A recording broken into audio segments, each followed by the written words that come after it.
Hello and welcome to my podcast. I hope you're all well. It's hard today and I feel guilty because I don't have any inspiration whatsoever. I was trying really hard to come up with a thing to say today, and I thought there's lots of things I can talk about. I could talk about my incident in the bathroom when the shelf came off and all the nail polishes and all the nail varnishes fell down and they splashed all over the tiles in the bathroom and it looked like a crime scene. Not only that, but also they knocked over the hair polish which sprayed all over the nail polish in the bathroom, just solidifying everything. And I had to clean this up all by myself. It took me 3 days. Because this happened just before I went to sleep. I was going to go to sleep. First, I cleaned a little path to the toilet so that I can use the toilet. And then, slowly, I removed all the splash from the walls and the mirror and the sink and the toilet and the bathtub. And it took me hours, and it took the whole full bottle of a nail polish remover. And I'm trying to find a sense in that thing that happened. And I was looking at it from different perspectives, and I can see it as life, what you do when you are single and you are put in situations like this and you have to deal with them all by yourself, but also the affirmations and reality. So when this was all happening and I was standing in the middle of the bathroom with the fizzing hairspray, and I was thinking to myself, this is not happening. I am dreaming. I'm going to wake up, and when I wake up, it's all going to be a dream. And in many situations, it is a dream, but in many other situations, it's not. And just now, I am thinking how many times in my life I was thinking just that. So something unexpected happened, or a little expected, but let's say it was an argument, or it was a breakup, or someone said something, or I was let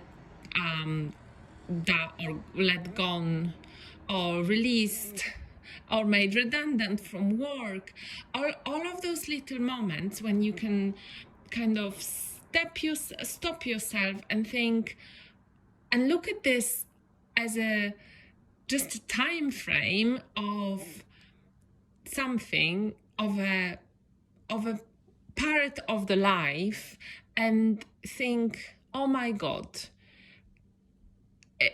can I just freeze this time and kind of step out of this? Did it ever happen to you? And the meaning of this, I don't know.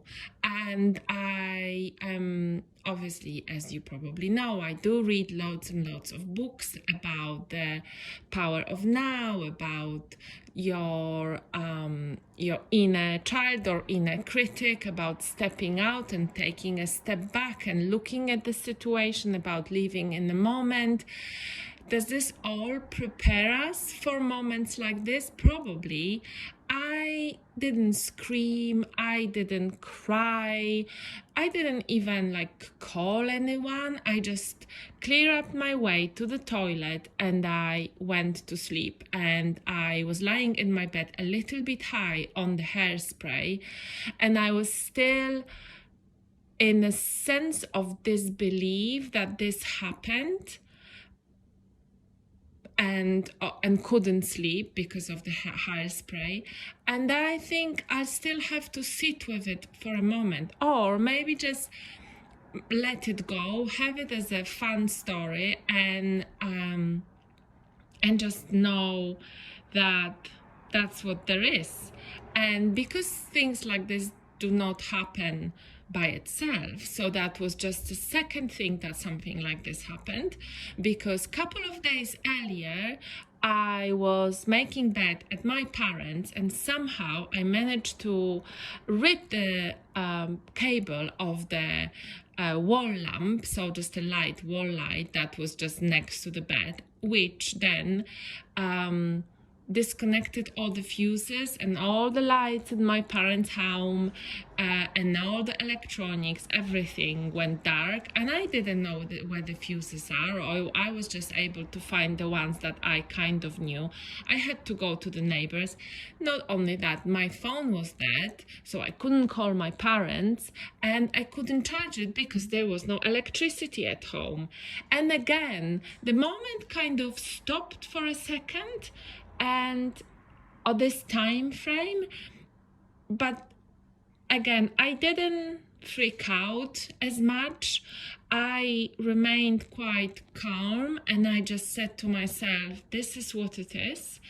And I don't know if all my spiritual learning and all my spiritual research and all the other experiences in my life made me this calm or kind of collected. I don't know that, because I don't know how I would react it if I didn't have all the spiritual healing research, learning, because that's all what it is I am learning about myself and my emotions and my reactions, and I'm learning about things outside of myself, the universe, the before lives, the afterlives, the aliens, the UFOs and everything else, and how I relate to that, and how I react to that, and how I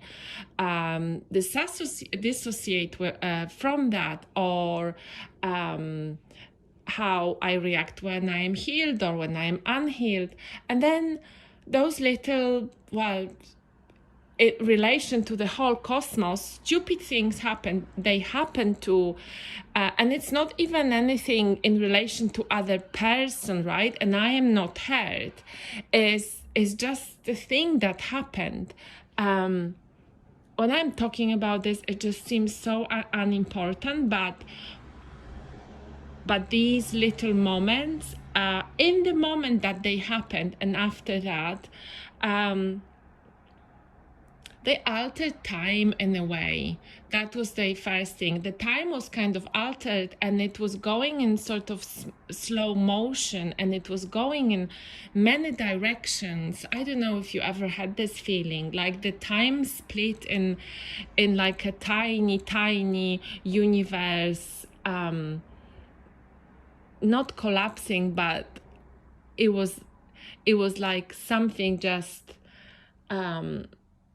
exploded. That's what the word was. Physically exploded as well. My hairspray and all the red nail varnishes exploded, and I think that's what it was.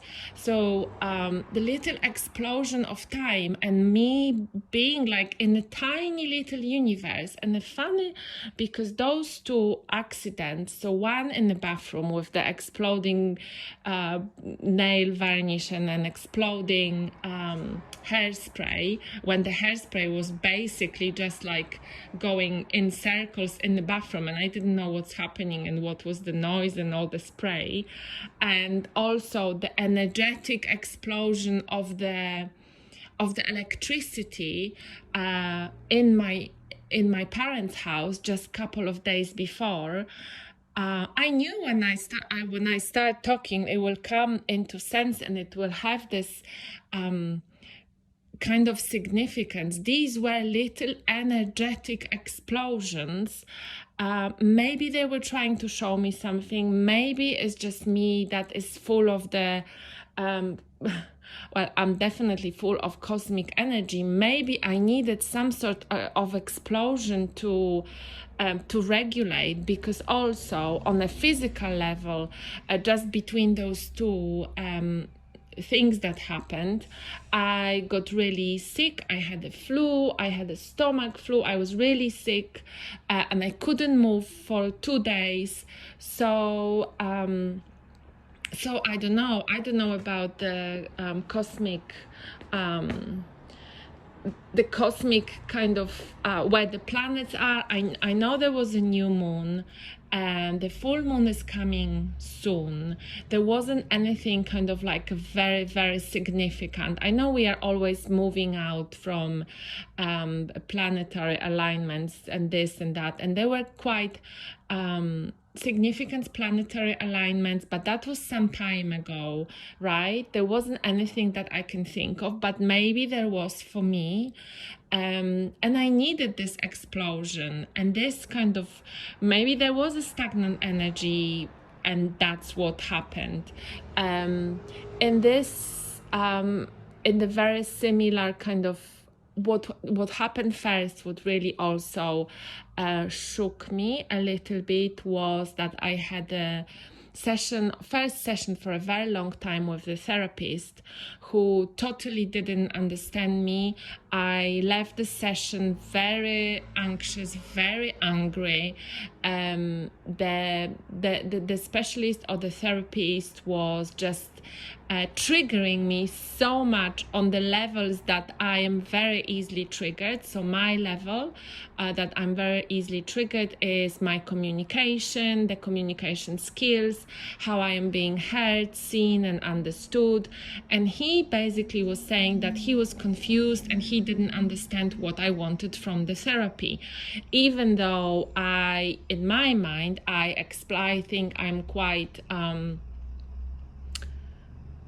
I've explained it to him quite well, and I know I might come across, or maybe even in my mind, I want to say I don't know what I want. I did know what I want. I knew what I wanted. I wanted to be able to talk to someone. I wanted to get a little bit of validation by being heard and being seen, and also the opportunity to speak to someone, to talk about my anxieties and my fears, and someone that is not my friend, is not my family, because I have this support, and this support is sound and it's great. And this therapist wasn't that. And I felt like after 45 minutes, I had to really go back to myself and regulate myself a lot. And I really wasn't prepared for that. I was kind of looking forward. And also this therapist was a man. So it kind of added a little bit of, I was really open and vulnerable with a man. I told him about, things that happen in my life, and he completely didn't understand me. And then and in my mind was quite condescending also, because he was explaining to me about anxiety, and he was talking about anxiety and asking me if I know and comparing it basically to high fever. So what this man was saying was that, the high fever, so what are the symptoms of high fever? So I would say it's, I don't know, stuffy nose, watery eyes. And he was like, yes, and the symptoms of anxiety is that you're afraid of flying, or you don't like to be in the confined spaces. And I spent a long time reading books on anxiety and depression and the thoughts and everything else. So although, I haven't graduated and I don't have a diploma in that, I am quite aware what anxiety is. And I really don't need anyone to compare it to high fever with me. So triggered that a lot. But in the same time, if he didn't do that, if he didn't trigger it, I wouldn't be aware about the triggers, and that anyone can trigger this so easily, even a professional. So that was very interesting. And again, I've learned things about myself, but also if any one of you is thinking about a therapist, I spoken then to a lot of people, and I spoken to my friend who is a psychologist, and I also understand that. I resonate with that, and I know that therapy is, I don't want to say it's like dating, but you have to be comfortable with this person that is your therapist, your I don't know, your coach, whoever you are allowing into your inner worlds. Words meaning your inner self. You are going to be vulnerable with this person. You are going to allow this person to see deep into you. So you have to be super comfortable with them. And it's okay if you don't like, or if you don't resonate with the therapist. And it's okay to say that. It's okay to feel this way. I really needed someone to tell me that, because I forgot that. I gave power to this man, Daryl. Sorry, I have to mention, I don't even remember his surname, but I gave my power to Daryl to make me feel like this. I trusted him that he's gonna give me what I want, and that's not the case. I trusted that he was going to make me feel better, and that wasn't the case. I wanted this to be a man because I felt, I need some man, masculine energy. I am single. I don't really have like this many male in my, I don't have that enough, or maybe I would like to have that more. So I gave this Daryl, the guy that I've never spoken before, that was just asking me questions if I was depressed or not depressed, and I gave him the power or a trust, which obviously you do, and then I allow it to really upset me. Funnily enough, and again, that's something to just like an anecdote, because he then emailed me and thanked me for excellent session. So I don't know which part of this session was excellent to Daryl. I think that the fact that I am so aware, like I am aware of myself, of my feelings, of any other people's feeling, and I didn't explode. I was not rude, which then I spoken to another friend, my other friend, who keeps me very grounded and helps me to put boundaries. Also, I didn't tell him off, even when he said, after repeatedly saying that he's confused, and I got angry, he then said, "I'm feeling that you are getting anxious." I mean, that's like example of how not to have a session with someone. But again, I am not what Daryl would describe having any fires. I am not having debilitating anxiety attacks. My anxiety is there. I deal with this as much as I can. I live with this as much as I can. As the anxiety is because of everything what's happening around me in the real world and the circumstances, but it's also there because of things that happened in the past, right? It's not like what Daryl will again describe as a fire, something that has to be put up straight away now, because otherwise everything will burn. And I am really capable of handling it. And like I said to Daryl, I have lots of tools, which I hope you all do as well. But again, if you do have something that is really something that you are not handling very well at the moment, and it does feel like fire, then I do urge you to go and see a therapist. And if this therapist or consult or whoever, psychiatrist, psychologist, whoever you reach out to, if you don't resonate with them, then just look for another one, and it's fine. I wish someone said it to me like I am saying this now. It's fine.